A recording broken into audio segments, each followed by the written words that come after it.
Ele fez questão de terminar a graduação, né? Então está fazendo o mestrado e o doutorado, né? Mas o Paulo é formado em engenharia elétrica, né? Em direito também, né? E agora está estudando conosco, né? Conosco, meu pai que falava, né? Conosco, ele não fala com a gente, né? É conosco, né? A Clara fez a graduação com a gente, fez também o mestrado com a gente, tá? E a gente tem que dar os parabéns que ela foi aprovada em 2 seleções de doutorado, né? Ela pode até escolher se ela vai para a UFRJ, né? Que já é um grande feito. O Matheus está terminando o doutorado lá na UFRJ e tem também um mestrado em Ouro Preto, que é muito prestigiado e também ela foi aprovada lá, tá? Então são essas 2 pessoas, né? O Paulo, né, com multiformação, né, tá? E a Clara, que tem um domínio, dos 3 domínios, né, que a gente considera da filosofia, mas vai se dedicar à estética e à metafísica, tá?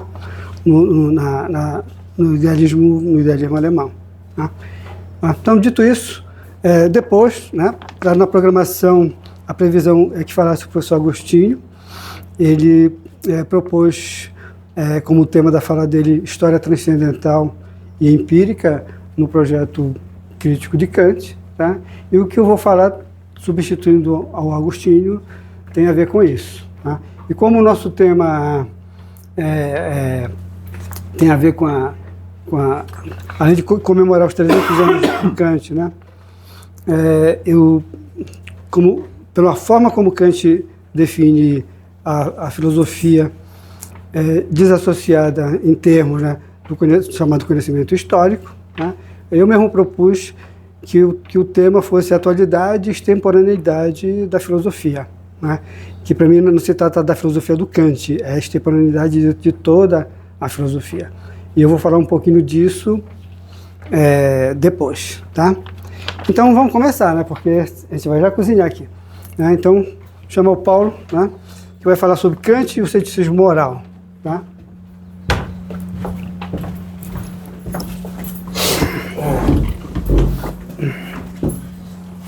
Agradecer a presença de vocês aqui, mesmo nessa condição adversa. Condição adversa para mim também, que estou meio gripado, então eu de pronto já peço desculpas pela forma não muito adequada da minha voz em função da gripe, certo? Então o nosso tema é Kant e o ceticismo moral, e a questão do ceticismo moral é uma questão que para mim ela é uma questão fundamental na nossa sociedade. Opa, obrigado.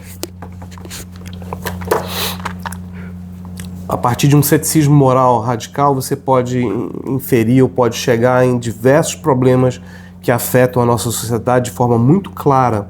Mas eu não vou abordar essas situações contingentes nesse documento, mas sim de uma forma mais ampla a partir da perspectiva do Kant sobre a questão do ceticismo e de que forma ele se coloca para resolver essa questão.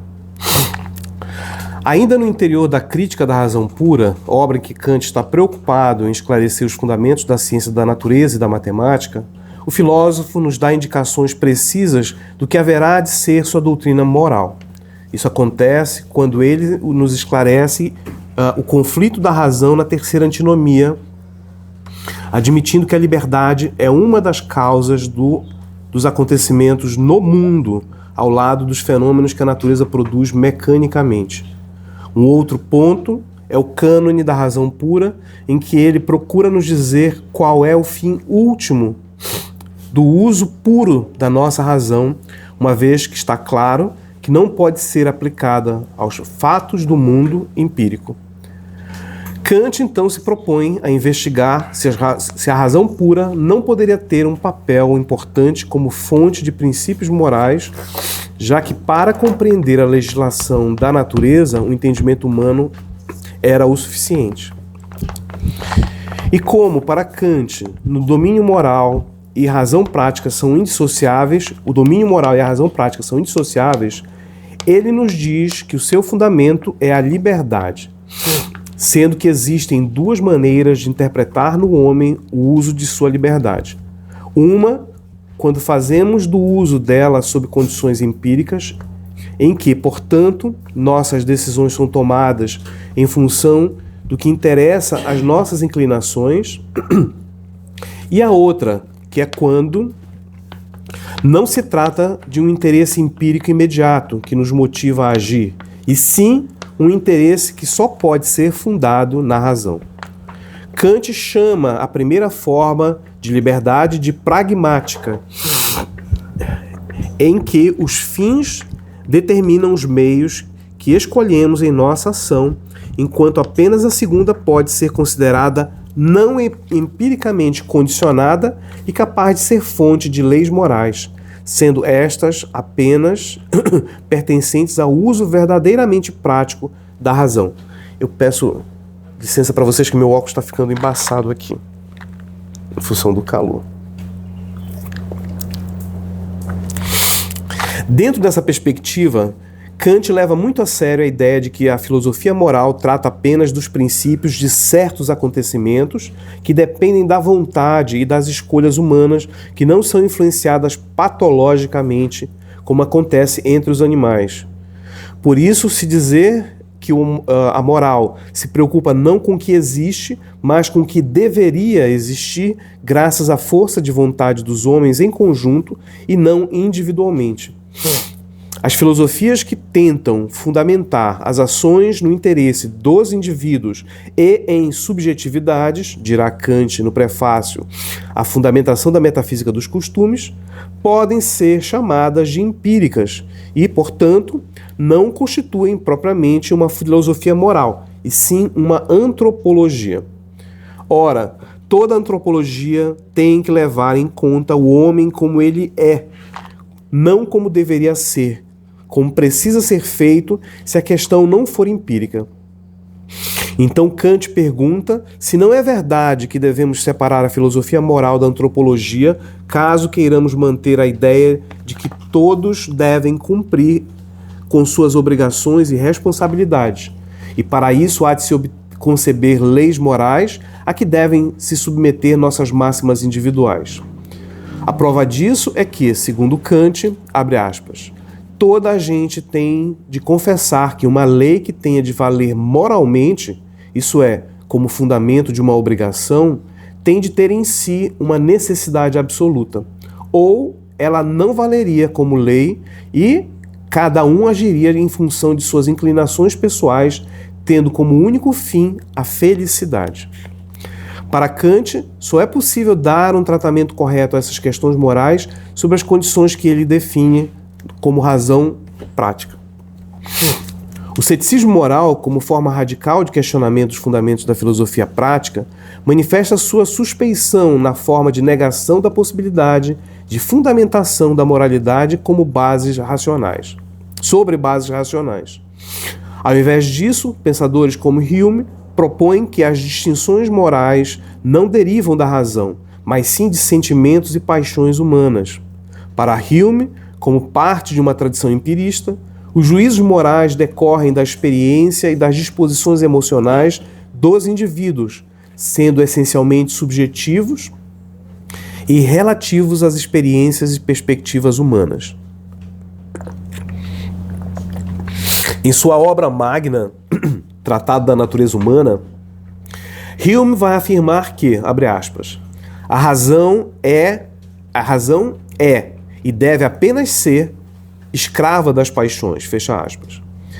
Isso implica que a razão não pode motivar ações morais por si só, ela apenas instrumentaliza os meios para alcançar fins definidos pelas paixões. Dessa forma, Hume, rejeita a ideia de uma moralidade objetiva baseada em verdades universais derivadas da razão pura. Além disso, Hume critica teorias que tentam derivar imperativos morais de proposições factuais, introduzindo a famosa questão do é e deve, o is and ought. Ele observa que muitos filósofos fazem transições não justificadas de descrições de fatos, como o é, para prescrições morais, como deve ser, em um processo indutivista. Essa abordagem reforça sua posição cética quanto à possibilidade de estabelecer fundamentos racionais para a moralidade.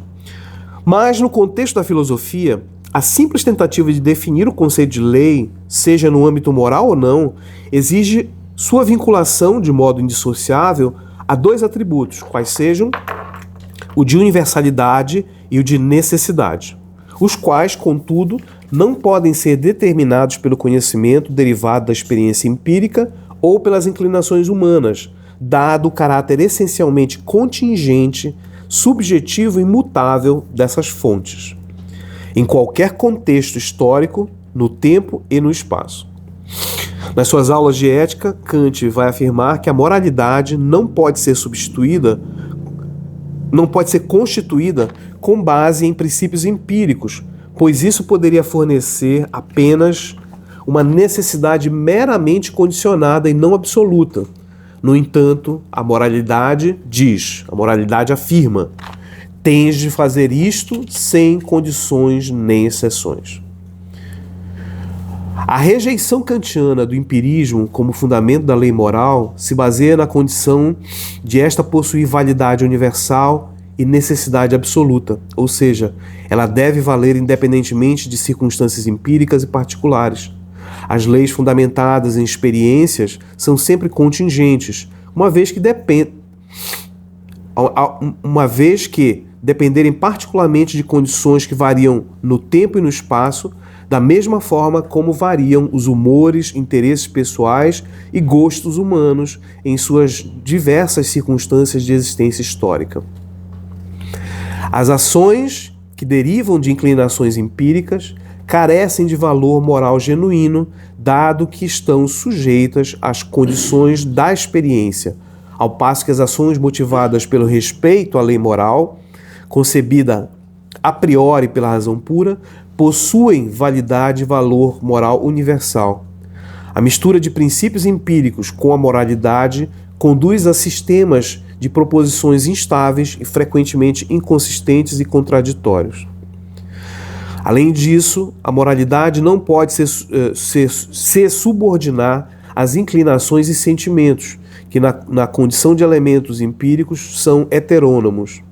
Qualquer sistema baseado no empirismo reduziria a moralidade a um cálculo de interesses ou inclinações, contradizendo sua definição de moralidade como ação segundo o dever e não por causa de inclinações. Para Kant, somente a razão pura pode fornecer os princípios morais universais e necessários à lei moral, que deve ser universalmente vinculante e necessária para todos, no caso, todos os seres racionais, e não apenas o ser humano, propriedades que os princípios empíricos não podem proporcionar. Na fundamentação da metafísica dos costumes, Kant define a metafísica da moral como um sistema de princípios a priori que guia a ação moral de maneira objetiva e independentemente das circunstâncias empíricas. Ele distingue claramente entre a filosofia prática pura, fundada sobre princípios morais oriundos da razão e independentes da contingência dos dados empíricos, e a filosofia prática empírica, antropologia, que se fundamenta em observações relativas à natureza humana. Enquanto a primeira se caracteriza por sua universalidade e necessidade, a segunda parece inevitavelmente marcada pela contingência, revelando-se incapaz de oferecer fundamento sólido para uma lei moral de alcance universal, permitindo apenas a compreensão da forma de ação do ser humano. Desta forma, Kant dirige sua crítica a proposições morais empíricas, tais como o utilitarismo e o eudaimonismo, por conduzirem a moralidade a uma simples busca de prazer ou de felicidade, elementos que, à luz da definição filosófica de lei, mostram-se insuficientes para sustentar comandos que se pretendam universais e necessários no campo da moralidade. A moralidade kantiana, ao lidar com ideias como liberdade e autonomia, fundamenta-se em princípios incondicionados. Tais princípios não derivam da experiência sensível, mais da capacidade da razão pura prática de legislar universalmente. O interesse comum é outro desses valores não determinados com precisão, por não ser um elemento tangível. Kant vai afirmar na primeira seção da Fundamentação que a boa vontade não é uma vontade empírica e, por isso, é indeterminada. Kant identifica a boa vontade como o único bem incondicional, um conceito que não pode ser derivado da experiência empírica. Na primeira seção da Fundamentação, ele afirma ainda que a boa vontade não depende de resultados ou efeitos. Ela é boa em si mesma.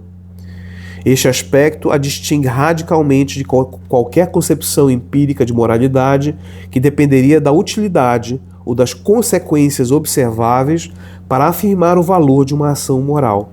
A boa vontade representa a disposição para agir segundo princípios em que qualquer agente racional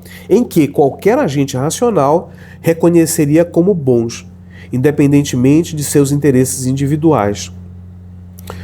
Sua indeterminação, portanto, não é uma limitação, mas uma expressão de sua universalidade e da liberdade intrínseca. Na sua obra Antropologia de um ponto de vista pragmático, sobre filosofia prática e empírica, Kant distingue o conhecimento pragmático daquele puramente teórico, destacando que o ser humano, enquanto cidadão do mundo, deve agir considerando a humanidade como um todo, transcendendo os interesses meramente individuais ou empíricos. A antropologia kantiana indica que o papel do homem no mundo implica um direcionamento para fins universais, regidos pela razão e moralidade, acima de qualquer inclinação sensível ou subjetiva. O moralista, enquanto agente público, simboliza este ideal de busca do bem geral através de princípios racionais, ao contrário do empirista, que busca o atendimento de seus interesses particulares e contingentes. Ao aplicar o conceito de princípio a priori, responsáveis por estruturar nossa experiência também no domínio da moralidade, Kant vai argumentar pela existência de princípios morais, os quais precisam ser dotados de universalidade e necessidade, já que não podem ser fundamentados em inclinações que são essencialmente contingentes e heterônomas, ou em sentimentos, dado que estes variam de indivíduo para indivíduo, sem que seja possível aferir de forma objetiva os contornos das reais motivações para a ação no âmago dos entes morais. Na seção 2 da Fundamentação da Metafísica dos Costumes, Kant discute a formulação do conceito de imperativo categórico e a distinção entre imperativos hipotéticos e categóricos como elementos fundamentais de sua filosofia prática. Além disso, no livro da primeira parte da Crítica da Razão Pura, também explora a função da razão pura prática e o papel dos imperativos na moralidade. Desculpem, no livro primeiro da primeira parte da Crítica da Razão Prática. Eu acho que eu disse Crítica da Razão Pura. Para Kant, a moralidade está enraizada na razão prática, que formula leis morais sob a forma de imperativos categóricos, como comandos racionais que se aplicam a todos os seres racionais, fruto dessa legislação, leis morais derivadas da razão prática, independentemente de suas inclinações ou desejos particulares e, portanto, universalmente válidas e destinadas ao bem comum. Talvez o fato de nós estarmos aqui hoje já seja uma expressão desse aspecto, né? Poderíamos ter todos voltado para casa, mas tomou-se a decisão de dar continuidade ao evento apesar da falta de energia elétrica. Enquanto Hume considera a moralidade como um produto de emoções, Kant sustenta que a verdadeira moralidade deve ser fundamentada na razão pura prática, que possui a capacidade de legislar universalmente. Assim, Kant vai afirmar que a ação moralmente correta não pode ser baseada nas emoções ou desejos contingentes, mas sim na conformidade com a lei moral que a razão reconhece como válida para todos. O imperativo categórico, neste sentido, ordena que se deve agir apenas de acordo com máximas que possam ser concebidas como leis universais em prol do bem comum e não dos interesses individuais. Desse modo, Kant apresenta um contra-argumento direto ao ceticismo moral de Hume ao afirmar que a base da moralidade reside na razão e não no sentimento. Kant defende ainda que a moralidade não apenas é possível, mas necessária, e que suas leis possuem objetividade e universalidade, resistindo assim ao relativismo e ao ceticismo proposto pelos empiristas como Hume. Em resumo, a ética kantiana apela à autonomia da razão frente às contingências da experiência sensível, reafirmando a possibilidade de um fundamento sólido e universal para a moralidade. Como conclusão, eu vou encurtar aqui, mas como conclusão, a gente pode dizer que Kant refuta a possibilidade de um empirista ser um moralista em sentido pleno, dado que a moralidade requer fundamentos racionais universais e vinculantes, que o empirismo, com sua ênfase no particular e no contingente, não pode fornecer. A moralidade, para Kant, é o domínio da razão prática, um domínio que transcende a experiência e é guiado por princípios que visam o bem universal. Assim, a filosofia moral não pode ser empírica, mas deve ser ancorada na liberdade e na universalidade da razão. Era isso. Bom, até para que a gente resolva essa manhã rapidinho, tá? Então, eu pedi para o Paulo ficar aqui, tá? Chamar a Clara, e depois eu falo em seguida, que aí, se alguém tiver alguma pergunta, faz logo a pergunta para todos. Terminou recentemente o mestrado no nosso programa, e foi já aprovada no doutorado. Ela se interessa por filosofia alemã, né, idealismo alemão, de modo geral, né, e hoje ela vai falar para a gente sobre liberdade e subjetividade no juízo estético, segundo Kant. Tá? Posso dar um aviso? Sim. Só lembrando aos que chegaram depois do início que o QR Code aqui é para fazer a frequência, tá? Tem lá no corredor também para que vocês registrem a frequência de vocês.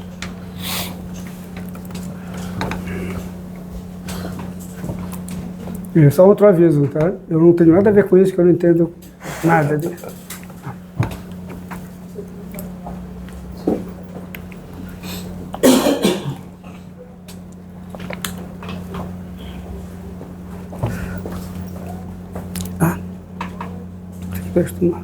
Obrigado. Não, muito obrigado. Muita gentileza. Bom dia a todos. A minha comunicação tem duas partes. Na primeira, eu vou tratar do conceito de liberdade na crítica da razão prática, mas é só uma exposição sucinta. E na segunda, eu vou esboçar a noção de liberdade na crítica do juízo, que é a obra que está voltada mais para as noções ligadas à estética. E na segunda parte, eu vou também expor esses elementos em ligação mais na história conjectural do Kant e também na educação estética do homem, do Schiller, pensando justamente nessas questões mais ligadas à história do ponto de vista de uma consideração filosófica. Então, vou começar agora. A proposta da comunicação é expor sucintamente o modo como a ideia de liberdade está presente na crítica do juízo, obra na qual Kant volta-se aos princípios e conceitos vinculados ao juízo, a Urteilskraft. Embora a terceira crítica não seja, como a crítica da razão prática, o lugar por excelência de investigação dos princípios práticos do conhecimento humano, pretende-se evidenciar que, com essa aparente limitação, o mencionado escrito não é alheio ao domínio da ética. A condição subjetiva do juízo reflexionante, analisada por Kant ainda na primeira introdução à terceira crítica, já encerra o indício de um pensamento livre, o que certamente se diferencia de um juízo moral, não obstante possa estar vinculado a esse último.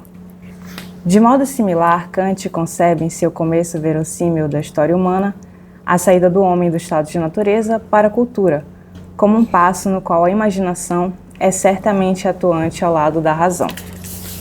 Nesse sentido, a presente comunicação busca expor a ideia de liberdade no quadro da crítica do juízo em sua relação com o começo e os fins da história conjectural.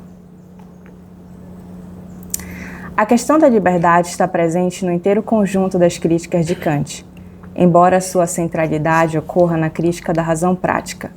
Nesse sentido, o que pretendo expor é, por assim dizer, o esboço do conceito de liberdade na crítica do juízo, obra na qual os possíveis princípios da estética e não da ética são investigados.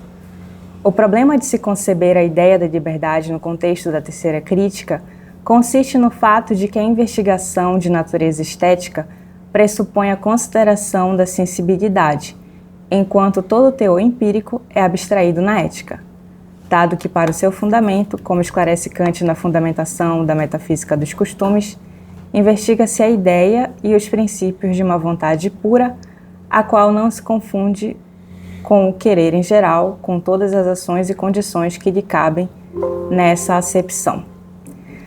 Por essa razão, a filosofia moral não recebe minimamente da antropologia qualquer conhecimento e os seus princípios não fornecem o necessário para tornar eficaz em concreto o comportamento moral do homem. Embora Kant afirme de passagem que a razão humana no campo ético, mesmo no caso do mais vulgar entendimento, possa, cito Kant, ser facilmente levada a um alto grau de justeza e desenvolvimento, enquanto, pelo contrário, no uso teórico, ela é exclusivamente dialética. Fim de citação. De todo modo, o homem não efetiva tão facilmente a ideia de uma razão pura prática quanto a concebe intelectualmente. Na crítica da razão prática, escrita posteriormente à Fundamentação, torna-se igualmente clara outra necessária separação ao próprio proceder adotado pelo filósofo.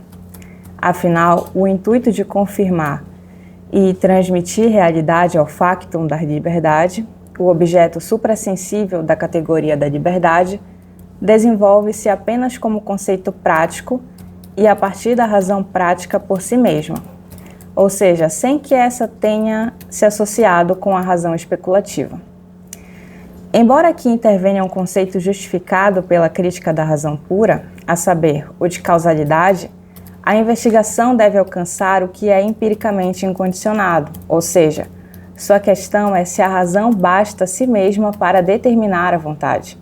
Por isso, na mencionada crítica, parte-se dos princípios para chegar até os conceitos e desses, se possível, aos sentidos, enquanto na razão especulativa, no esclarecimento do próprio Kant, o começo se dá pelos sentidos e termina nos princípios.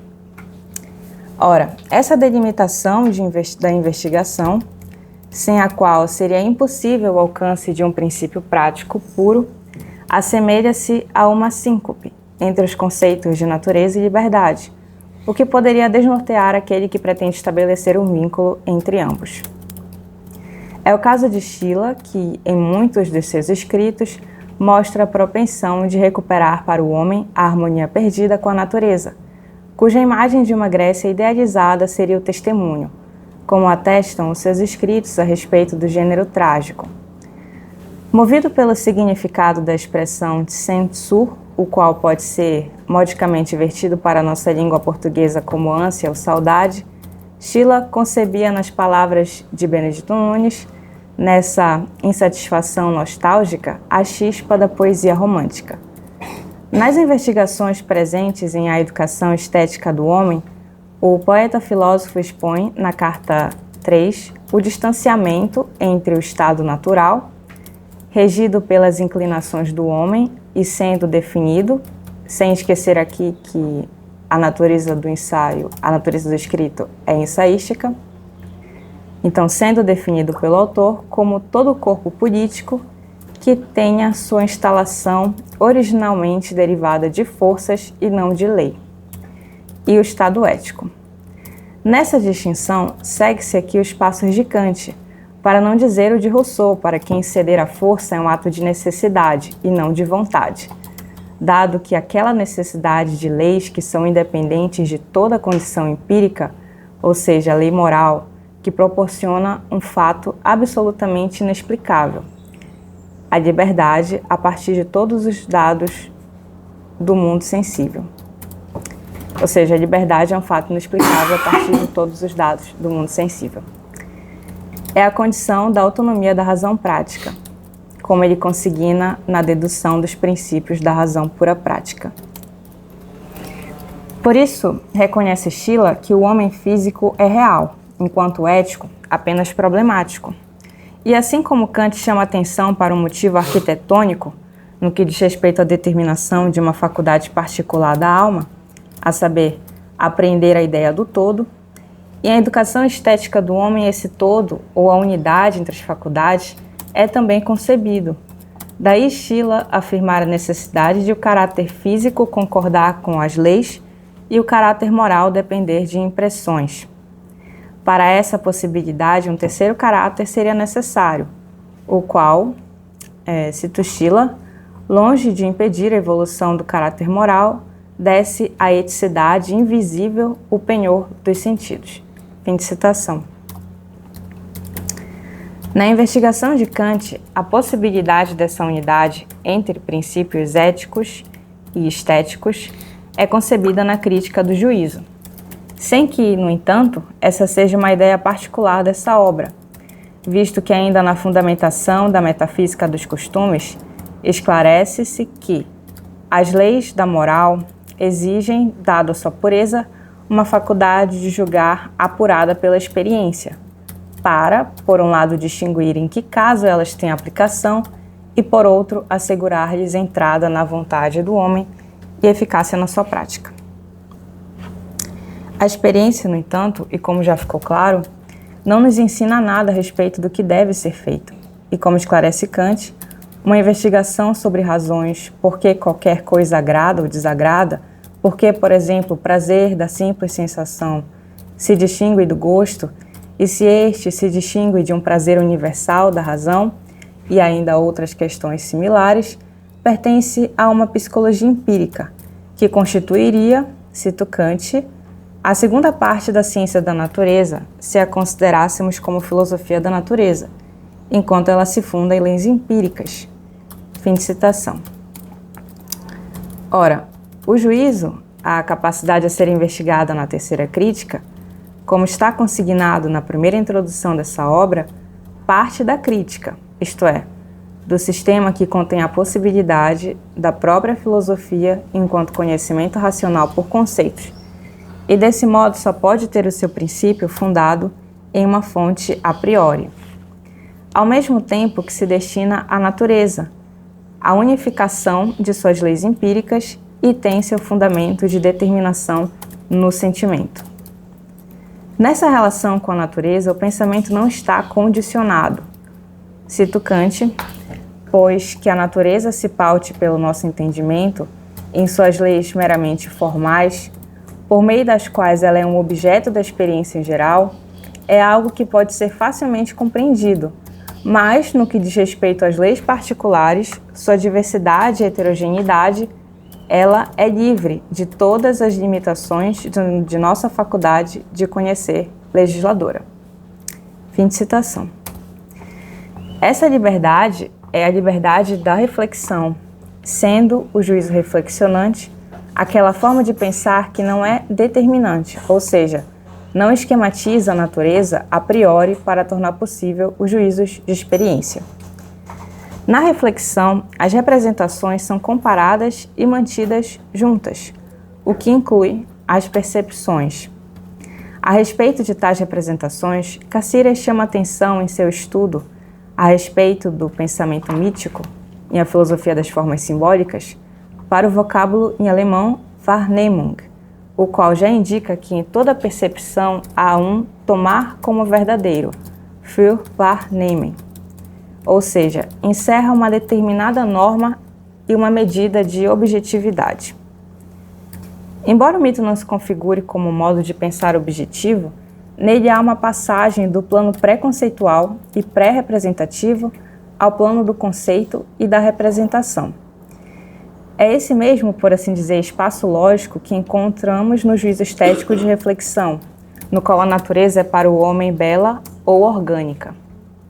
O sentimento de prazer com o belo da natureza advém de um fundamento considerado por Kant bastante perceptível.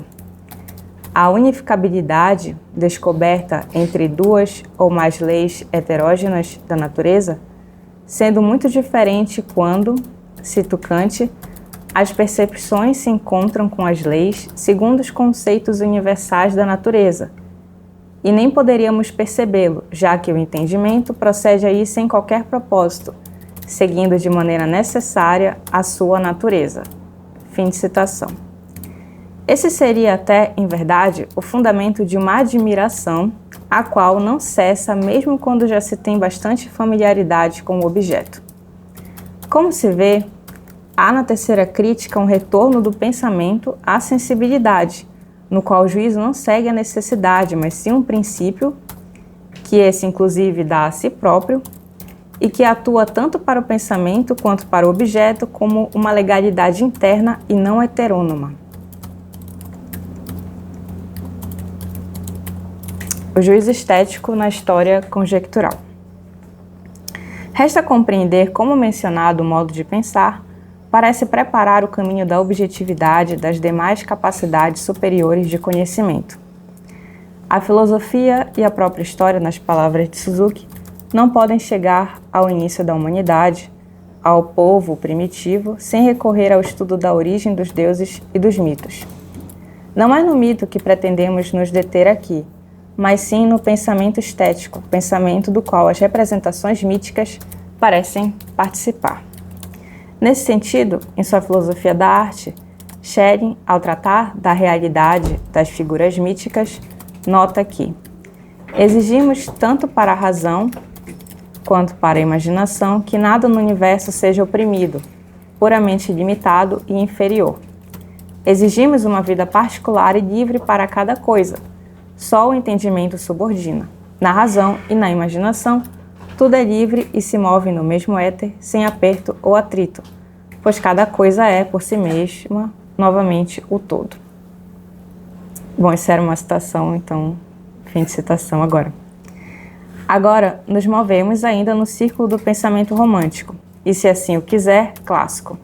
E retornarmos, agora se nos movermos ainda no círculo do pensamento romântico, e se assim o quiser, clássico, e retornarmos à carta de Schiller, perceberemos que aquele terceiro caráter, por ele concebido, é a solução estética para um problema de uma história ligada à saída do homem de seu estado de natureza.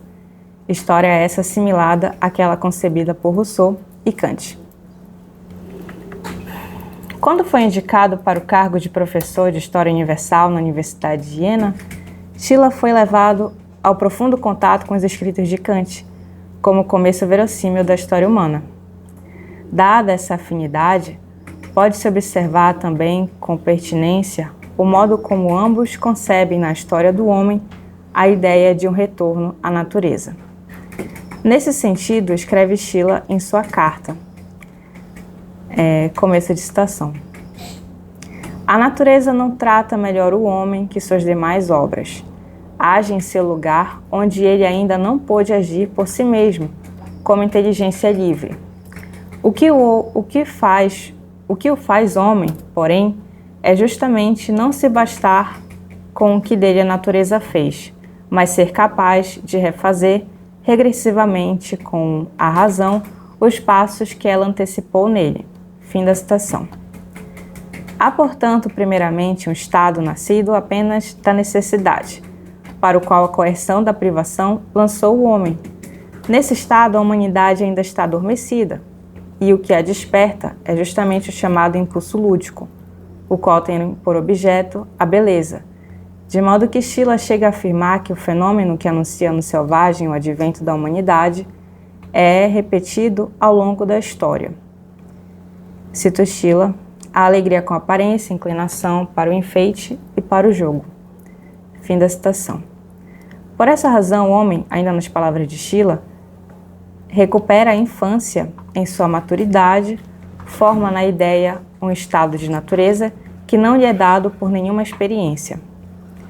Um fim último é também apresentado por Kant em seu começo verossímil da história humana, visto que ele concebe entre as inclinações do estado natural e a cultura um conflito, cuja cessação ocorrerá quando a arte, atingindo a perfeição, se tornar de novo natureza, sendo esse o fim último do destino moral humano. De certo modo, o começo da história é o que se apresentará também em seu desdobramento ulterior, e é a relação harmônica da razão com a sensibilidade que marca esse estágio. Até mesmo o amor presta-se como modelo e marco desse momento, dado que, segundo o começo verossímil, e esse exemplo é repetido por Schiller em A Educação Estética do Homem, o instinto sexual, graças ao qual a espécie se vê conservada, passa, mediante a influência da razão, a não mais atuar da mesma forma para os homens e animais, sendo essa, em verdade, não mais que a consequência da imaginação, que opera com moderação, mas ao mesmo tempo com maior duração e regularidade, à medida que o objeto é subtraído dos sentidos, evitando-se assim a saciedade que a satisfação de um simples desejo animal traz consigo. Esse, por assim dizer, enobrecimento do apetite animal presta-se como testemunho da condução do homem dos estímulos puramente sensuais aos estímulos ideais, dado o fato de que não há um prazer meramente sensível em jogo. Kant comenta em tal passagem uma questão comum à crítica do juízo, ao esclarecer que o sentimento daquilo que é puramente agradável torna-se o gosto do belo. A disposição estética da mente é, nas palavras de Schiller, um presente da natureza, de modo que a sua origem não é moral e dá ela própria o nascimento à liberdade. É preciso compreender que desde Kant há um princípio comum à natureza e ao pensamento, princípio esse que o pensamento pressupõe na primeira e funda a relação de ambos. Nesse registro não há o rigor da necessidade, dado que a natureza é pensada como técnica, como arte, e a sua finalidade, sem a qual não pode ser ajuizada, é compreendida como a legalidade do contingente como tal. Essa ausência de determinação do registro estético parece preparar o homem para o exercício de sua disposição moral, de modo que até mesmo suscita dúvida quanto à sua condição de um meio ou fim na destinação da história humana. Para todos os efeitos, aqui ressoa bem o dito de Kant na Antropologia de um ponto de vista pragmático, o qual trata de uma aparência moral permitida e diz que a natureza implantou sabiamente no homem a propensão a se deixar de bom grado enganar, não como um prejuízo à verdade, mas como superação daquela carência que acorrenta, por assim dizer, a imaginação ao real. E isso quer para salvar a virtude, quer para conduzi-lo a ela. Bom, cheguei ao fim da minha comunicação. Obrigada. Fui eu mesmo quem propus que o tema do evento, comemorativo aos 300 anos do Kant, fosse uma conversa, digamos assim, um debate sobre a atualidade da obra do Kant. E quem me conhece em sala de aula sabe o quanto eu insisto nesse ponto, principalmente pelo fato de que a chamada filosofia contemporânea, né, que já está ficando para além do contemporâneo, ela tende, digamos assim, a relativizar as outras fases e os outros momentos da história da filosofia. Tá? Mas quando a gente lê no Kant a forma como ele expõe o conceito de filosofia, tá? A primeira coisa que a gente descobre, né, mas muita gente esquece muito rápido, que o Kant ele desvincula completamente, né, a necessidade da filosofia como uma forma organizada de pensamento e o contexto histórico, né, que fornece, digamos, a motivação ocasional, né, para a atividade do pensamento. Tá? Então, é por isso que o Kant diz, no final da Crítica da Razão Pura, né, na Arquitetônica da Razão Pura, de uma forma assim, mais detalhada, né, que a filosofia não é um conhecimento histórico, ele é um conhecimento racional, né, associando a ideia do histórico ao empírico. né? No texto da introdução, numa parte da introdução ao Manual de Lógica, o Kant faz uma exposição bem breve, né? Muito bem arrumadinha até, né? Parece que ele fez um curso de pedagogo para apresentar o texto, né? Em que ele diz que vai expor, em que ele expõe gradativamente como a gente pode encontrar um limite específico para o pensamento filosófico, né? E o primeiro momento dessa exposição é justamente a separação, tá? A gente poderia até dizer uma separação radical, e radical em termos, tá? Entre o racional e o histórico, tá? De novo, entendendo o histórico como empírico, tanto que ele diz que o conhecimento histórico é um conhecimento a partir de dado, né? O ex date, enquanto que o conhecimento racional se baseia apenas em conceitos, né? Então, os dados históricos, ou os fatos de modo geral, né? Eles apenas preenchem, como eu disse antes, né? Ocasionalmente, as condições sobre as quais nós pensamos, né? Portanto, é possível separar uma coisa da outra, o conteúdo, né? E o modo como o pensamento ele organiza esse conteúdo de forma a dar uma exposição sistemática para ele, né? Tanto que se a gente levar a sério uma diferença que existe entre o conceito aristotélico de experiência e o conceito moderno de experiência, a gente pode observar que o Kant vai falar depois sobre a função unificadora da experiência na analítica transcendental, né, coincide muito com o próprio modo como o Aristóteles, assim, de uma forma bem rápida, né, nos diz o que é uma experiência, uma empiria. Tá? E a prova disso é que na própria introdução à crítica do juízo, depois que o Kant diz que para que haja ciência é preciso que o nosso conhecimento ele envolva a necessidade lógica do pensamento, né? E ao mesmo tempo a capacidade que esse pensamento tem de promover uma síntese necessária, né, para os fatos da realidade, né? Elevando, portanto, olha só, o contingente a uma universalidade, seria basicamente isso, né? Feito isso, ele diz logo que o entendimento comum, né, embora não seja consciente disso, também faz uso do que ele chama de juízos sintéticos a priori, né? Então, o que o Kant, no fundo, explica, né? Que aquilo que a gente conhece a partir da nossa apreensão imediata, né? É claro que a gente organiza pensando, né? Mas essa organização implica numa objetividade que na lógica se chama de assertórica, ou seja, descritiva, né? Eu digo que a coisa é como eu estou vendo, e todo mundo sabe que é como eu estou vendo, tá? Mas isso não dá conta da necessidade de que seja assim, né? E a ciência, né, a explicação científica, ela não é meramente descritiva. Onde a ciência se faz dessa forma, como por exemplo no caso das ciências humanas, né, a gente encontra sempre dificuldades muito grandes, né? Porque o que é um fato cientificamente descrito, né, descrito cientificamente porque é feito por meio de um método, no outro dia já muda, né? Porque se o comportamento das pessoas mudam, se a opinião delas mudam, as opiniões delas mudam, então o dado organizado dentro de uma pesquisa supostamente científica, né, se altera, né? E como o Aristóteles explica, né, desde antes do Kant, né, a ciência ela não trata do contingente.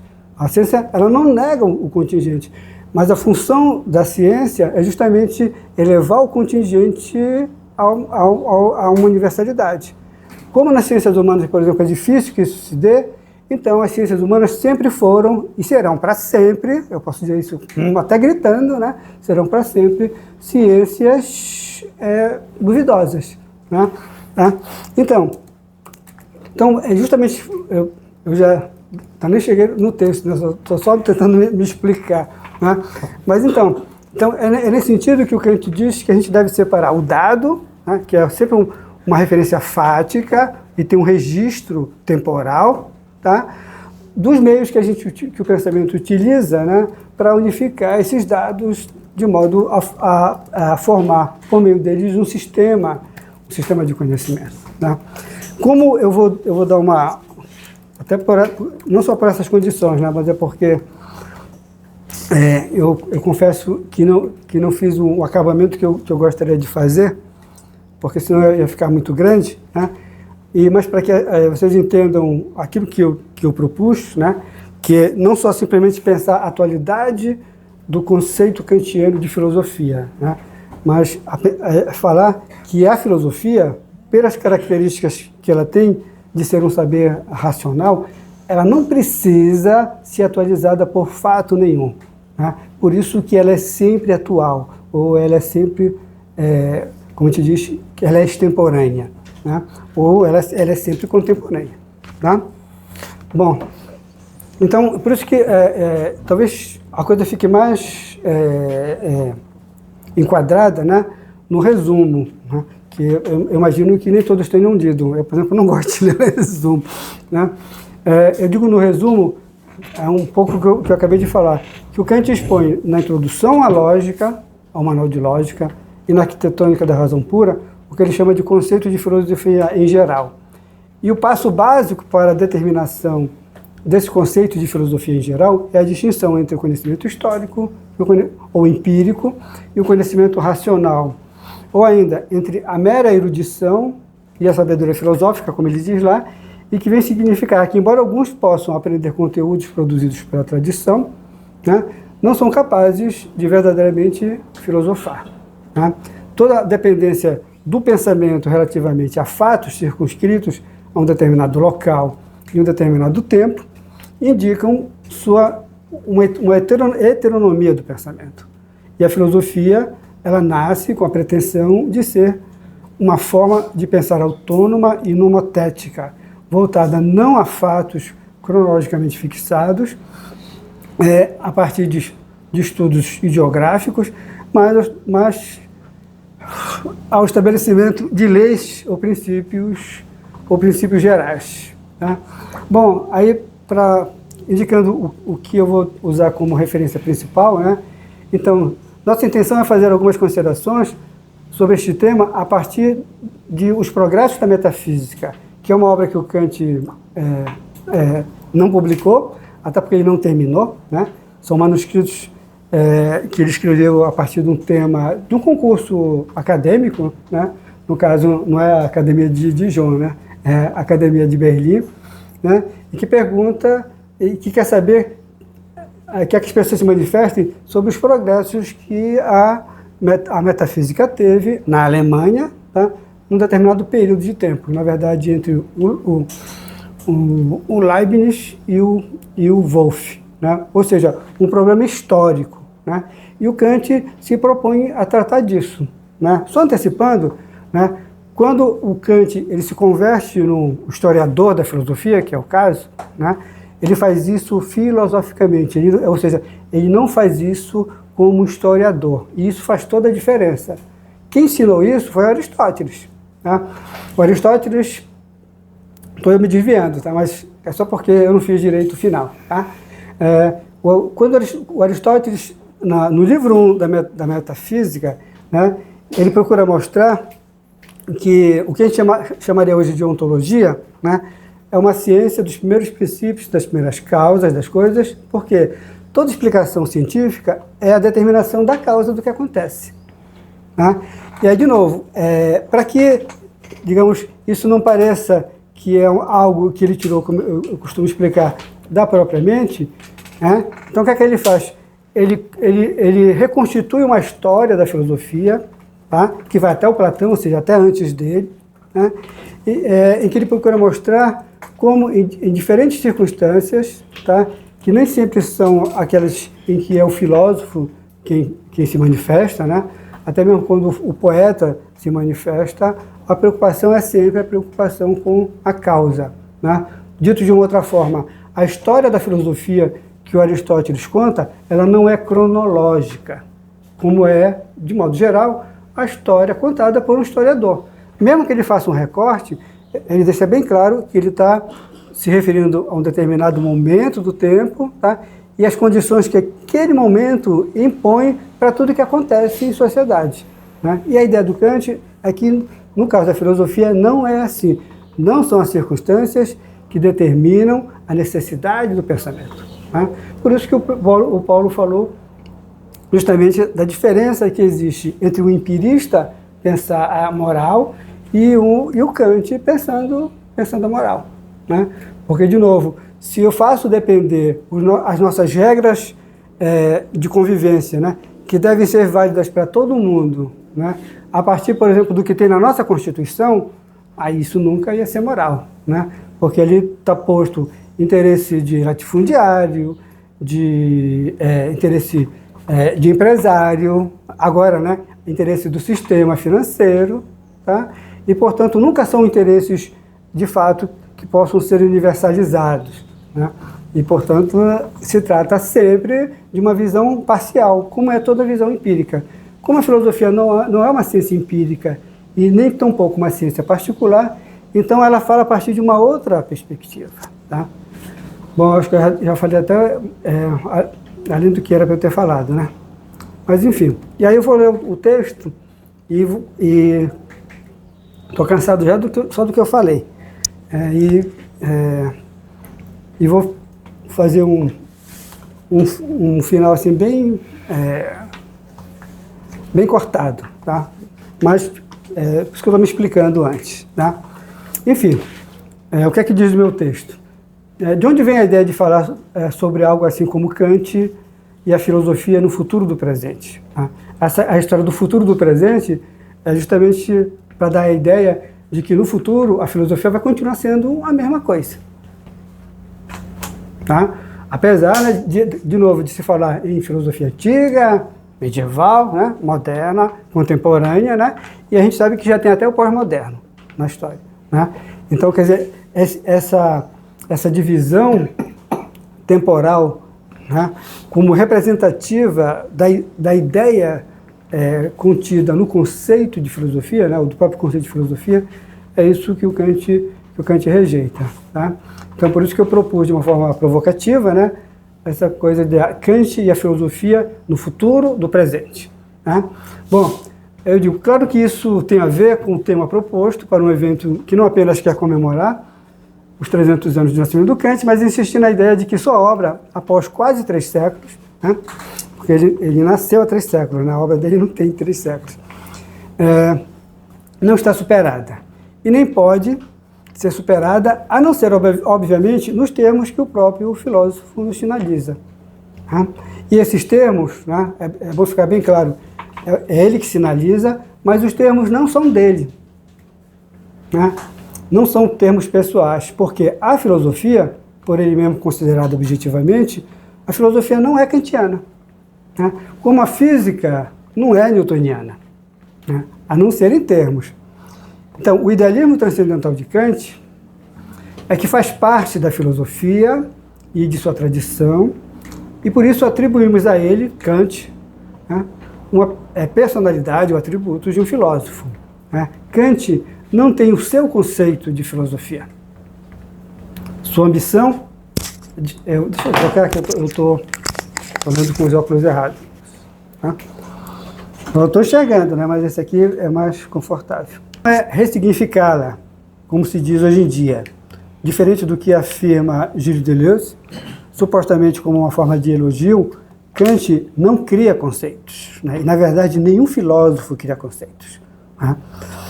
E o Kant, além disso, ele não se agrada nem um pouco com neologismos. Afinal, né, a filosofia, como ele mesmo nos ensina, tem como sua tarefa específica analisar conceitos, o que supõe que eles, em sua função própria, se nos impõem como um dado existente, né, cabendo ao filósofo elucidá-los, trazê-los à luz para que fiquem evidentes, mas evidentes, obviamente, para quem não tem o juízo cego. Por isso, indicamos à moda de Fichte uma identidade que só a filosofia pode reivindicar entre o atual e o extemporâneo, como se a novidade na filosofia autêntica exigisse que ela fosse sempre a manifestação das mesmas e inalteráveis preocupações com os condicionantes próprios do pensamento, por mais variados que possam ser os seus usos. Já a nossa motivação, digamos assim, imediata, foi a lembrança de uma passagem dos manuscritos de Kant, em que são feitas suas considerações de natureza estritamente histórica acerca dos possíveis progressos ocorridos na metafísica moderna. Uma questão em que a pergunta subliminar está dirigida exatamente à atualidade das pesquisas filosóficas de então, pergunta que em geral é feita tendo em vista o sucesso contínuo e visível da ciência da natureza, e com o qual a filosofia é, tanto hoje como no tempo de Aristóteles, confrontada. Então, no breve esboço de uma história da filosofia, na lógica, Kant escreve que, em seu aperfeiçoamento nos tempos modernos, a filosofia é devedora, tá? Aí ele diz assim, em parte, ao maior estudo da natureza. E, em outra parte, a ligação da matemática justamente com esse estudo, com a ciência da natureza. Tá? Então, é sempre o par física e matemática que é tomado como referência. E é por meio do comparativo com o conhecimento físico e matemático que Kant haverá de fundamentar o conceito de filosofia, coisa que ele faz no próprio Manual de Lógica e faz também na Arquitetônica da Razão Pura, lá na Crítica da Razão Pura. Né? O seu conceito, né? O conceito de filosofia e sua extemporaneidade. Rapidamente falando, temos em Kant 3 referências bem claras e fáceis de localizar quando a questão diz respeito à história da filosofia. Tá? Deixando de lado, claro, os 2 opúsculos que tratam não da história da filosofia, mas da história da humanidade, que é a ideia de uma história e o começo provável de uma história. Tá? Aqui se trata só de pensar o progresso na própria filosofia. Tá? Então, essas referências são o breve esboço de uma história da filosofia, a que eu me referi, né?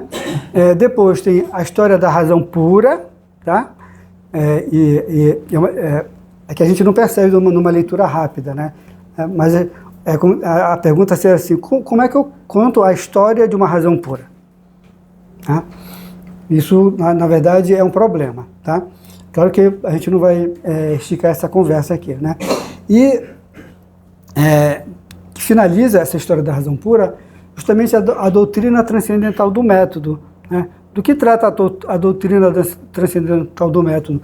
Do modo como se pensa em filosofia, na medida em que a filosofia não é nem matemática e nem física. Tá? Então, é essa história de como se deve pensar, se organizar o pensamento filosófico independente de matemática e da física, é a história disso que o Kant tenta nos indicar. Tá? Bom, e finalmente tem as anotações, a que eu me referi também já, que compõem os textos deixados por Kant e publicados sob o nome de Os Progressos da Metafísica. É um texto que o Kant iniciou a escrever em 1793, né? Mas nunca concluiu, né? Portanto, já depois dele ter escrito e publicado as 3 críticas.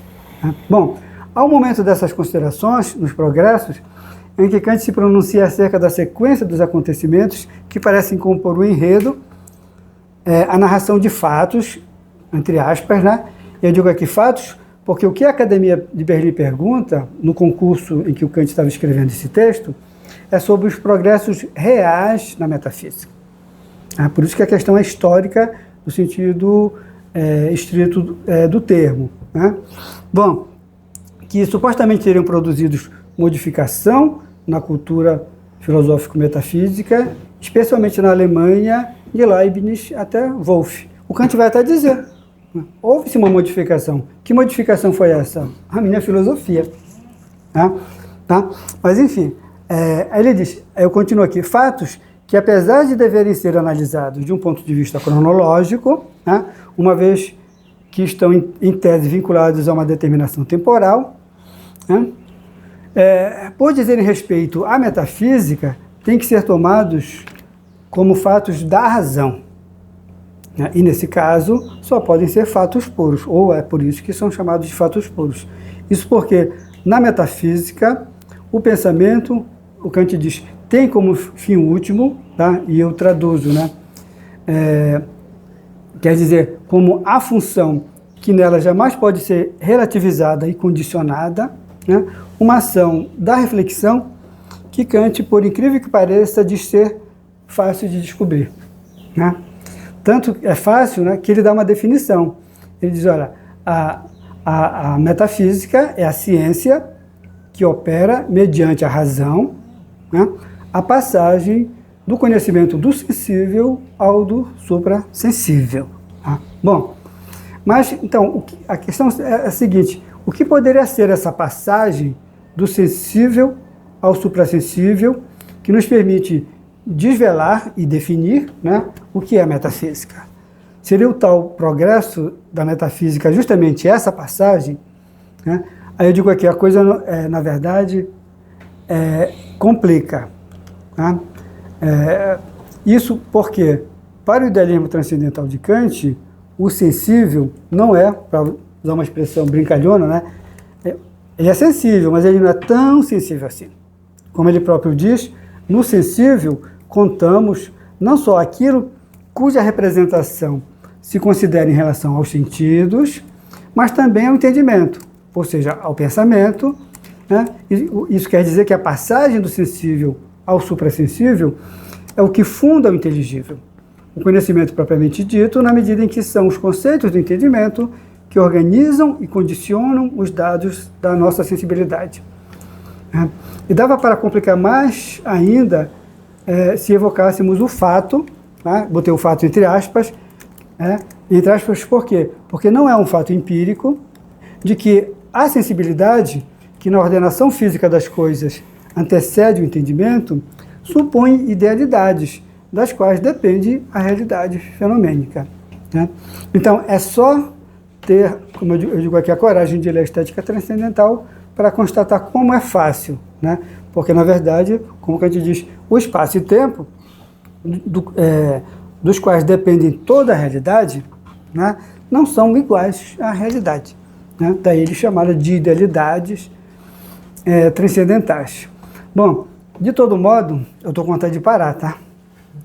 De todo modo, ainda estamos num mundo misto, né? Porque eu tenho aqui entendimento e sensibilidade. E o Kant diz que a metafísica é a passagem do sensível para o suprassensível, né? Já que a síntese objetiva das nossas percepções, ainda que já provoque um susto no empirista, é só a entrada do problema da passagem, na verdade, o problema do progresso, rumo ao pensamento suprassensível que caracteriza a metafísica. Tanto é que o idealismo, que se quer mais idealista que o transcendental, como é o caso de Kant, junta, nesse ponto, Kant e Hume. Eu não vou citar a passagem aqui, não, eu vou pular. Né?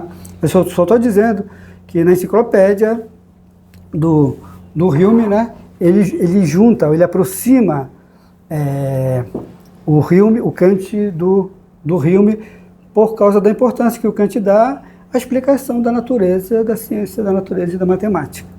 Né? E o Hegel, ele quer logo, ele quer direto aquilo que caracteriza única e exclusivamente o pensamento filosófico. Né?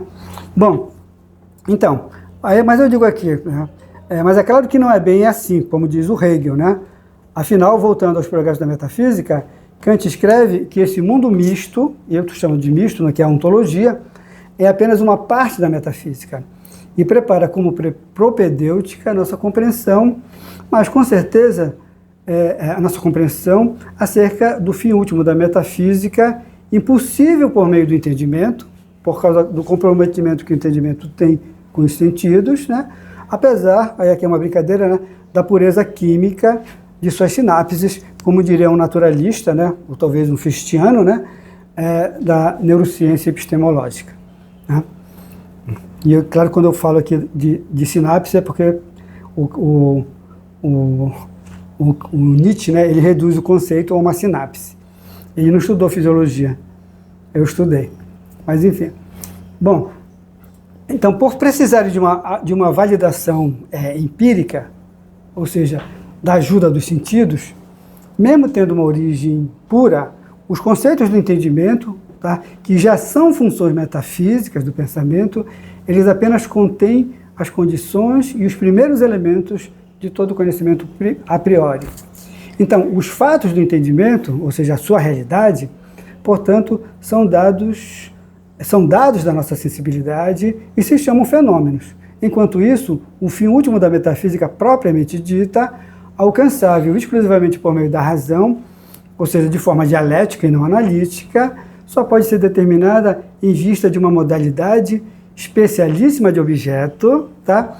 Que os gregos já chamavam de número, expressão que o Kant também usa, cheio de dedos, mas ele usa, né? O que faz com que Kant nos diga, na história da razão pura, lá na crítica, no final da crítica da razão pura, que a perspectiva platônica acerca dos nossos conhecimentos puros funda uma doutrina noologista. Né? Por que noologista? Porque a razão, em grego, é nous. Então, uma doutrina noologista seria uma teoria, uma doutrina da razão, né? Que traduzido para o grego, né? Ou para o alemão, vai dar Vernunft, né? E para o português, já disse, vai dar em razão. Tá? Então, é no plano dessa noologia, né? de que fala o Kant, né? Associando ao Platão, é que a gente vai encontrar o domínio próprio da metafísica ou a metafísica propriamente dita. Em resumo, tá? E já querendo morrer, né? Se o fato do entendimento é um dado sensível, logo um fenômeno, o dado da razão é um número, ou seja, um objeto ideal. Né? Afinal, reza o texto da Metafísica de Aristóteles, número é todo objeto posto no registro funcional do nous, da razão. Mas, de modo algum, podemos aferir os progressos da metafísica se for necessário que os fatos em questão, né, que se busca para isso, estejam sob condições de tempo e espaço, como acontece na narrativa histórica. Né? Pois é desses condicionantes que se furtam os fatos da razão. Kant afirma, justamente por isso, que a metafísica é um mar sem margens. Né? Se ele tivesse lido o Guimarães, né, ele ia dizer que é a terceira margem do rio, né? Na verdade, não é nem o mar, a terceira margem do rio. E nesse solo líquido, né, é claro, o progresso, né, que se a gente traduzir ao pé da letra em alemão vai ser os passos, né, Fortschritt, né, os passos não deixam vestígio algum, né, não imprime sua marca, né, dele não ficam as pegadas. Mas não é só isso, nesse mar sem delimitações, diz ele, o horizonte não encerra nenhuma meta visível, pela qual seja possível perceber até que ponto dela nos aproximamos. Ou seja, como é que eu vou contar a história daquilo para o qual eu não tenho uma referência real, né, para me orientar. Né? Então, no primeiro manuscrito, Kant se expressa assim. Ele diz, a Academia Real de Ciências pede que numeremos, tá? Ou seja, contemos mesmo, né? Digamos, de uma forma quase que aritmética, né? Parte por parte, os progressos de uma parte da filosofia. O Kant ele acentua as partes, né? E a ideia é que a filosofia tem que ser o conhecimento do todo, né? Nunca das partes, né? Por isso, e esse conhecimento do todo que é produzido por meio da razão, né? Então ele acentua que na proposta do concurso da academia, né, ela quer saber os progressos de uma parte da filosofia, que é a ontologia, uma parte da Europa erudita, tá, que é a Alemanha, né, e uma parte do século, olha só, presente. Ou seja, por isso que eu disse, na verdade, a questão subliminar é da atualidade da filosofia no final do século XVIII. Como a gente pergunta hoje em dia, né, sobre a atualidade da filosofia contemporânea. Tá? Bom, e o que eu quero explicar, eu acho que eu vou fazer isso, não vou parar de ler, é justamente que isso não faz parte do conceito de filosofia. E não faz parte do conceito de filosofia no Kant, né? Porque esse distanciamento do pensamento em relação a toda a base de sustentação empírica, né, a gente encontra no Platão e no Aristóteles, né? Se a gente brincar de desenhar aquela divisão lá da República do mundo sensível e inteligível, tá? Como na analítica transcendental do Kant, entre a razão e os fatos ou os fenômenos, existe a dianoia, ou seja, o entendimento. Ou seja, a razão ela não se comunica com os fatos, né? É o pensamento científico que se comunica com os fatos, né? E o conceito que define a função própria do pensamento científico é o que os modernos chamam de entendimento. Por isso que se vocês pegam os empiristas, né, no Tratado da Natureza Humana, o que é que o Tratado da Natureza Humana vira depois? Ensaio sobre o entendimento humano, né? Que é a afirmação de que, para além da nossa capacidade de compreender os dados da realidade, né, todo o pensamento fica desqualificado, digamos assim. Até digo, é como se o Hume quisesse que a gente parasse de pensar para além dos sentidos. Tá, mas era preciso muita força de vontade, né, para pensar só sobre aquilo que é dado aos sentidos, né? Inclusive porque o próprio progresso, ou seja, a mudança daquilo que eu posso pensar, depende da minha capacidade de projetar além daquilo que existe, né? Então a história está sempre ligada a um acúmulo, né? Que na verdade é a história da cultura, né? A capacidade que a gente tem de absorver as informações de um determinado período, né? E ampliar essas informações, esse conhecimento, para gerações futuras, né? É isso que tem a ver com a história. Por que os animais não têm história? Porque os animais repetem o mesmo ciclo de vida. O homem é que muda de tempos em tempos o modo como ele vive, né? Então a história ela não fala só dos fatos no tempo, né? Porque esse tempo é o tempo de consideração das transformações que o homem faz da vida dele e da natureza, que não acontece com os animais. Mas de todo modo é isso. Nesse registro que a gente pode chamar de objetivo, em sentido plenamente científico, o pensamento, por mais que ele seja a referência condicionante de toda a ordenação, ele só vale enquanto ele faz essa ordenação, né? Bom, mas aí nesse caso, o que é que eu tenho? Sempre ciências particulares. Ora, se a filosofia não é uma ciência particular, porque ela não nasce querendo ser uma ciência particular, então ela não está presa à mesma necessidade de explicar esses fatos que a gente... os dados empíricos, né? Por isso que o Kant diz que a filosofia ela não é, né, um conhecimento empírico, ela não é um conhecimento histórico, né? De novo, não porque ele negue, né, os dados da experiência, né, ou os fatos históricos, é que isso não é função da filosofia, tá? E só para tomar um atalho, é por isso que ela é extemporânea, né? Ou seja, ela não está presa a nenhum momento da história, tá? Se vocês fizerem um curso de, sei lá, de pedagogia, né, o doutorado, né, o pessoal, como a gente não tem doutorado, né, muita gente alguns colegas nossos aqui foram fazer doutorado lá na educação, tá?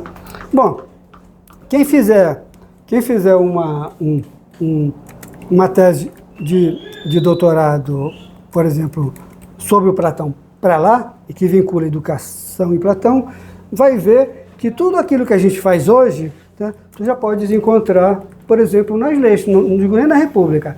O Rousseau diz que está tudo na República. Diz que a República não é uma obra de política, é uma obra de pedagogia, tá?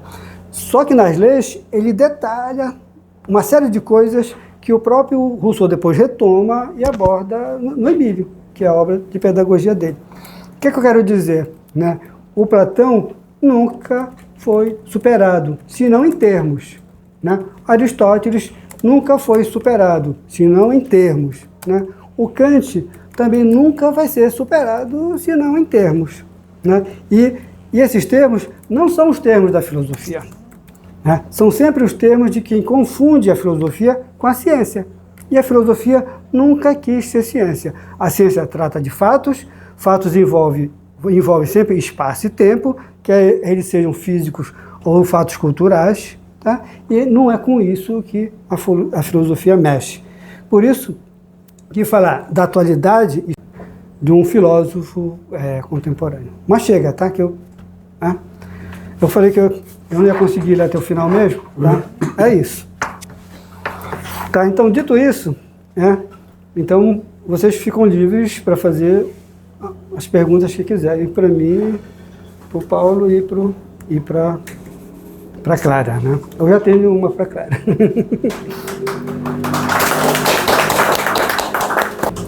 Queria fazer uma pergunta? Sim. Na verdade, é uma pergunta para o Paulo Cunha e depois um comentário sobre a apresentação do Paulo. Paulo, você mostrou muito bem, né, na sua apresentação que a crítica ao ceticismo moral, que é feita pelo Kant, ela é inseparável da crítica ao empirismo. Né? Ele afirma isso na fundamentação, quando ele diz que o empirismo ele é a pedra de tropeço, a liberdade, perdão, é a pedra de tropeço para o empirista. É como se a cabeça do empirista entrasse em parafuso diante da possibilidade da liberdade humana. Né? Atrelado a isso, a gente sabe, né, que vem a impossibilidade que o Kant enxerga, né, nos sentimentos, nas emoções, de constituir uma fonte de determinação autônoma da vontade. Ele analisa isso na terceira sessão. Mas também a gente sabe que na segunda sessão ele define o dever, né, como a ação, né, que é motivada por respeito à lei moral. Então, assim, o respeito ele é um sentimento, né, mas ele é um sentimento especial. Aí eu queria saber de ti, né, por que o respeito ele é um sentimento especial a ponto do Kant acolher, né, o respeito na própria definição de dever, né, necessidade de uma ação por respeito à lei moral. Eu agradeço a pergunta, é uma pergunta muito interessante. O conceito do respeito, ele envolve uma percepção, uma identificação de um valor, nesse caso um valor que seria universal. Então, eu entendo que esse respeito aí, ele está no sentido de que, na medida em que você identifica uma lei que é capaz de vigir para todos, em todo lugar, em qualquer momento no tempo, e que visa ou que busca o bem geral e não um bem contingente, particular, momentâneo, histórico, você tem aí algo que é, digamos, eu poderia dizer, não sei se eu poderia dizer, chamar de necessário, mas algo que acrescenta um valor para o todo, né, para o grupo social do qual você está analisando. Então, eu imagino, no meu pouco conhecimento, de que esse respeito, ele advém dessa percepção da generalidade e do, entre aspas, benefício geral que esse pensamento ou essa ideia possa produzir, muito em comparação com aquelas ideias particulares. Eu tomo muito como referência, por causa da minha vida particular, a questão do nosso trânsito. Então, muitas pessoas fazem fila dupla, colocam o carro em cima da faixa, passam no sinal vermelho, e eu tenho certeza que todas elas estão atendendo a um desejo particular de que a lei possa ser, você possa abrir exceções para ela executar aquela ação e mesmo assim não sofrer uma sanção. No fundo, é a ideia de que nós somos especiais em relação aos outros e de que os outros têm que cumprir a lei e nós podemos não cumprir a lei. Uma lei geral, uma lei moral, ela teria esse condão de ser para todos. E o respeito lhe adviria do reconhecimento dessa generalidade, ou seja, dessa aplicabilidade para todos dentro de um contexto social, diferente do empirista que está ali buscando um conceito histórico. Naquele momento, aquilo ali é válido. Eu veria dentro dessa comparação entre essas duas posições. Foi só essa pergunta? Sim, a outra... Ok. Na verdade, é só um comentário da apresentação do Paulo. Qual dos Paulos? Do Pedro Paulo. Você acha, Paulo, o manual de lógica, né? E toda a distinção que o Kant faz entre os efeitos históricos e o conhecimento racional, que é a filosofia, e nesse conhecimento racional ele divide de novo, né? No sentido escolástico, no sentido moral, né, porque ele chama de sentido cósmico. E lembrei que no final, né, ele diz que como a gente não aprende filosofia, a gente aprende a filosofar, a filosofia não existe, né? Isso. Mas, assim, no final das contas, essa filosofia do futuro nunca vai chegar, né? Mas talvez nunca chegue porque ela já nasceu pronta, né? Sim, sim. O ponto eu acho que é justamente esse, né? Queria saber se tu concordas com Não, isso. eu coloquei, não nesses termos, né? Mas não cheguei, né? Bom, como eu falo muito disso usando o texto em sala de aula, né? Então eu tentei seguir outros caminhos para não ficar tão repetitivo, né?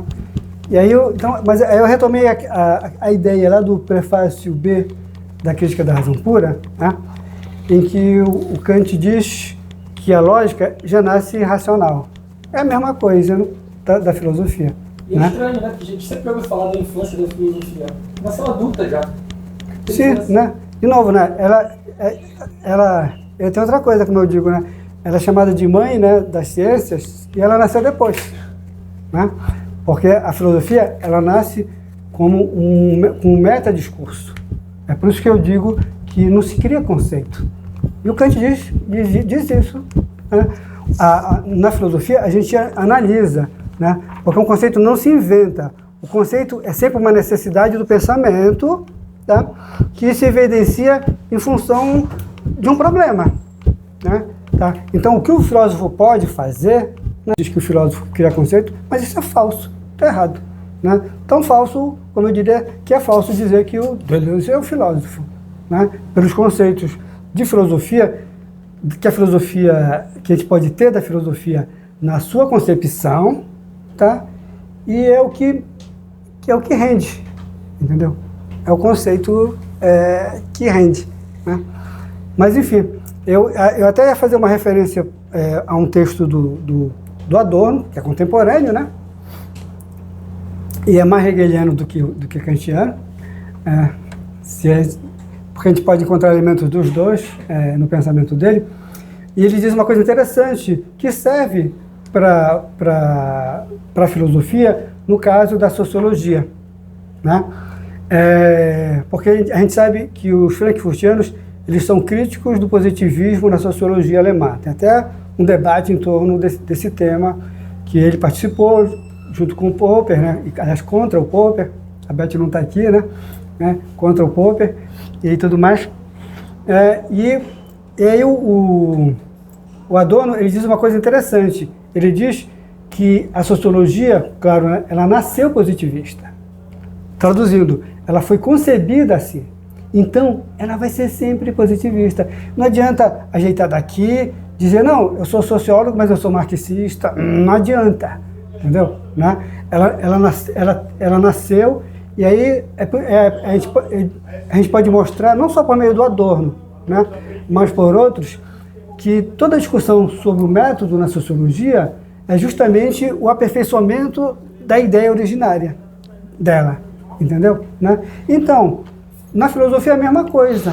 E outra coisa, ele diz assim, a sociologia, aí também não gosta de neologismo, né? Esse neologismo muito feio que mistura grego e latim e tal, né? O conteúdo, ou seja, aquilo que é pensado nela, o Platão já pensava, né? Agora, de novo, a filosofia, pelo menos a filosofia que merece ser chamada assim, ela é, por vocação, antipositivista. Por isso que o Platão separa a diânoia do nous, né? Tá certo? No Aristóteles separa a diânoia, a virtude dianoética da virtude ética, que tá no mesmo, né? O Kant separa o entendimento da razão. Olha só, o Rousseau, né, faz uma crítica, dizem a razão, né? Ele está falando, a crítica é o entendimento, né? Tá certo? É que ele usa as duas expressões, né? Mas a crítica que ele faz é do pensamento que tira a sua virtude dos limites que ele se impõe. É justamente o entendimento. E a gente sabe que o Kant era leitor dele, né? Então, de novo, o que eu quero dizer? Se eu quero encontrar a identidade autêntica, né, de uma disciplina científica, entendeu? Tá? Aí a receita é essa, tá? Eu tenho que averiguar, tá? Pode ser uma questão até de filologia, né? Tá? O que é que motivou, né? E, portanto, o que levou a que essa disciplina científica fosse concebida, porque ela é concebida como uma função, tá certo? Né? E aí não adianta alterar a função dela. Vou dar só um outro exemplo, né? A do Freud. Freud diz assim, olha só, quem criou a psicanálise fui eu, ou seja, quem concebeu, né, a ideia de uma psicologia analítica, tá, que não tratava mais de dificuldades comportamentais em função do sistema nervoso, né, tá, mas por razões que vão além de qualquer tipo de doença, de uma patologia, digamos assim, né, nervosa, neurológica. Tá, fui eu. Tá? Então, o que o Jung chama de psicanálise, tá, ele devia dar um outro nome, entendeu? O que o Adler chama de psicanálise, ele devia dar um outro nome, porque a psicanálise, tá, ela foi descrita por mim, então ela foi concebida para ser assim. Então, a filosofia é a mesma coisa. Né? Então, de novo, a filosofia ela nasceu para ser metacientífica e não científica. Tá? Então, por que ela tem que explicar fatos científicos? Então, não é mais ela. Né? É por isso que eu digo em sala de aula, quem pensa assim, devia estudar uma ciência. Só que como não tem habilidade ou capacidade, né, fica enganando todo mundo nessa fronteira indistinta, em que eu misturo coisas da filosofia com coisas da ciência. Tá? Aí, de novo, e o Kant faz de um jeito bem claro, né? Olha só, se conhecimento de fatos são aqueles que dependem dos sentidos, né? Ou dependem daquilo que nós fazemos acontecer num contexto social e cultural, tá? Então, a filosofia não é nem histórica, nem fatual, né? O que é que ela procura? Os princípios que nos permitem organizar, né, qualquer coisa, inclusive os fatos. Tá? Mas ela trata dos princípios, ela não trata dos fatos. O filósofo, ele não substitui o cientista. Assim como o moralista, ele não substitui o juiz. Né? O esteta, né, ele não substitui o artista. Tá? Então está claro que é uma outra função. Tá? E, portanto, ele não tem uma função fática. Tá? Por isso que, se não é fato, né, então não existe. Né? Aí o Kant disse, bom, a gente não encontra a filosofia em lugar nenhum, só no pensamento. Tá?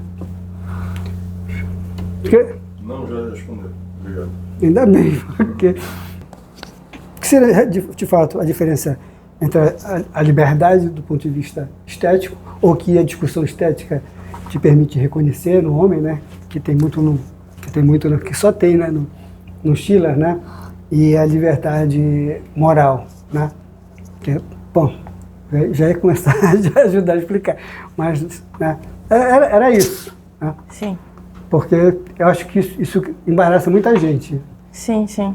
Inclusive esse foi o principal tema, né, da minha exposição. Uhum.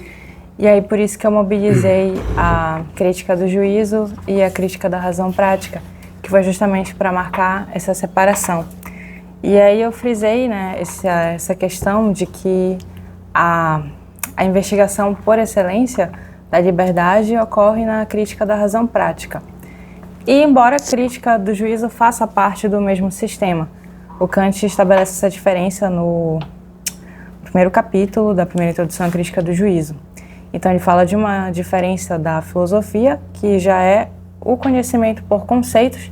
Então a filosofia teria essa divisão de uma filosofia da natureza e uma filosofia moral. E a crítica da razão pura, a crítica da razão prática, e a terceira crítica seria a investigação da capacidade do conhecimento ligado a um determinado objeto. Então seria a investigação a respeito da possibilidade desse conhecimento e não a fundamentação da própria filosofia. E aí é possível ver que existe uma distinção em relação aos objetos que são investigados, assim como as faculdades.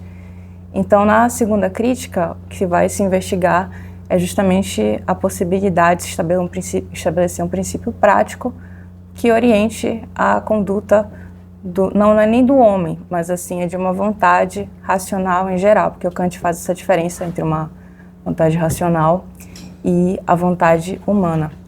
E aí essa diferença mostra bem que o princípio prático não pode ter nenhum fundamento empírico. E acho que é até estranho falar em fundamento empírico, mas a ação moral não pode estar orientada por nenhuma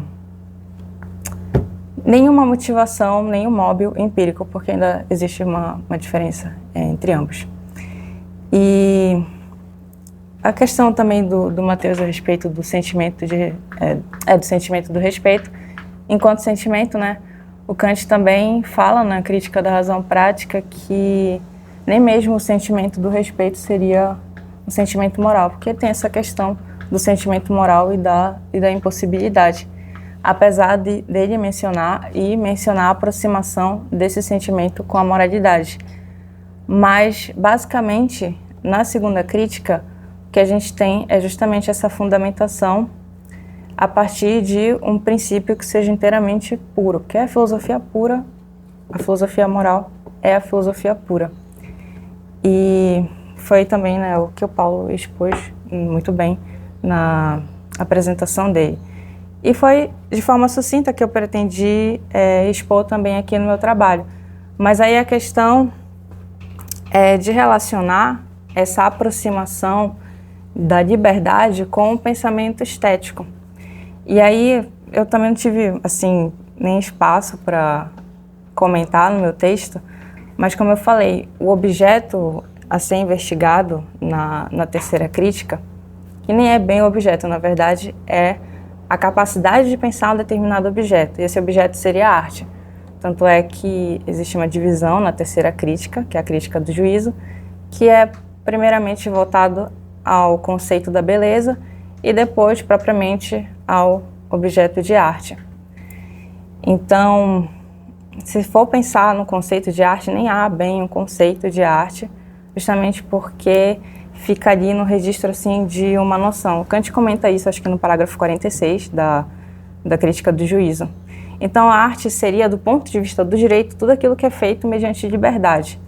Mas a questão é que é um conhecimento que está ligado tanto a uma teoria, e aí seria, no caso, uma arte mecânica. Mas a arte artística, a bela arte, ela envolve justamente essa aproximação da liberdade. E eu chamo aproximação porque na primeira introdução da crítica do juízo, quando Kant vai fazer a investigação dos princípios de cada capacidade de conhecimento, que são as capacidades que têm essa possibilidade de legislar a priori a respeito de um domínio da filosofia, a própria divisão de domínio vem mesmo dessa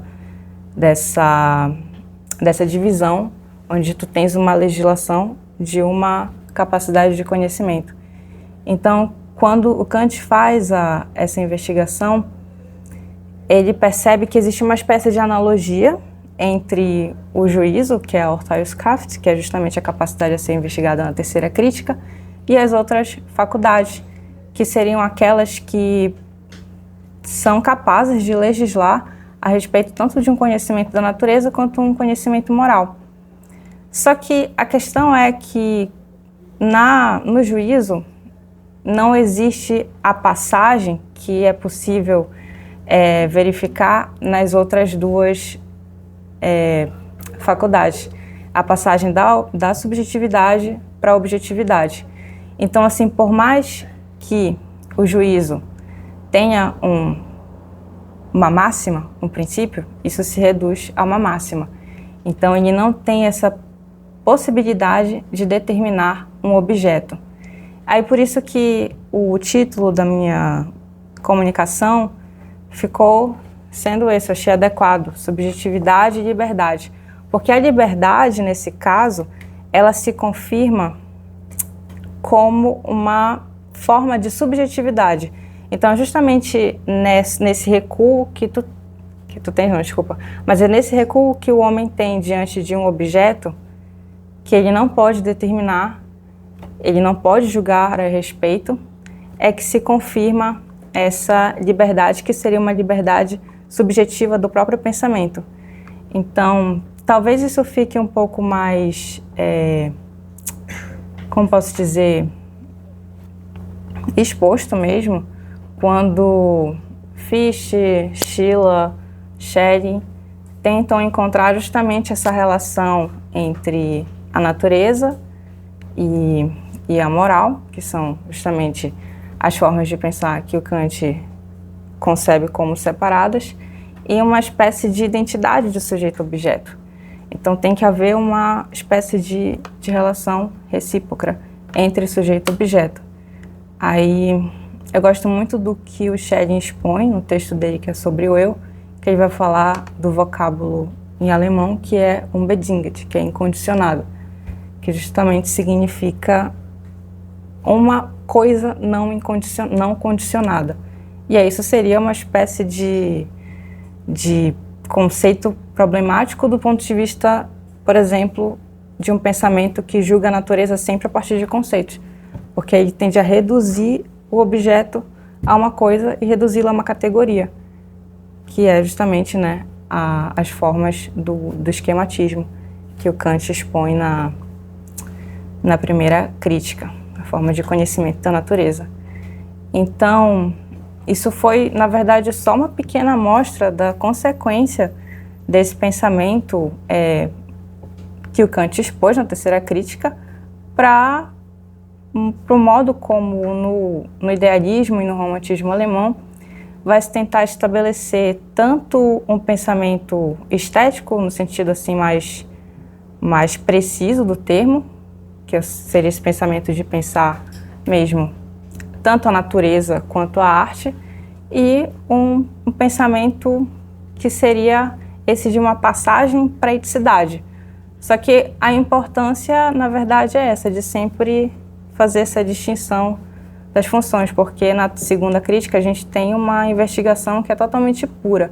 E não é que na terceira não haja, mas ali o objeto já não vai ser mais a vontade pura racional, mas sim a própria faculdade de julgar em relação à natureza e à arte. Aí eu não sei se ficou claro, mas é isso.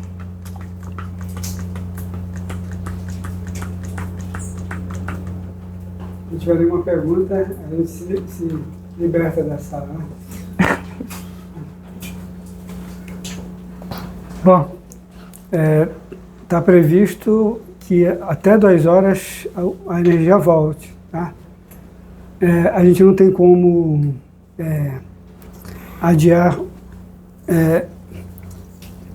nada na programação, porque está tudo foi tudo combinado para que se encerre na sexta-feira com uma atividade de defesa de tese, né, coisa do tipo. E os colegas que vieram para o evento de fora, eles vão viajar na tarde da sexta-feira, né? Então, a gente vai ver como é que faz à tarde, mas a expectativa é que até 2 horas eles consigam ligar os fios aí de fora. Tá? Obrigado pelo esforço, né? Que é uma virtude, né? De ter ficado aqui.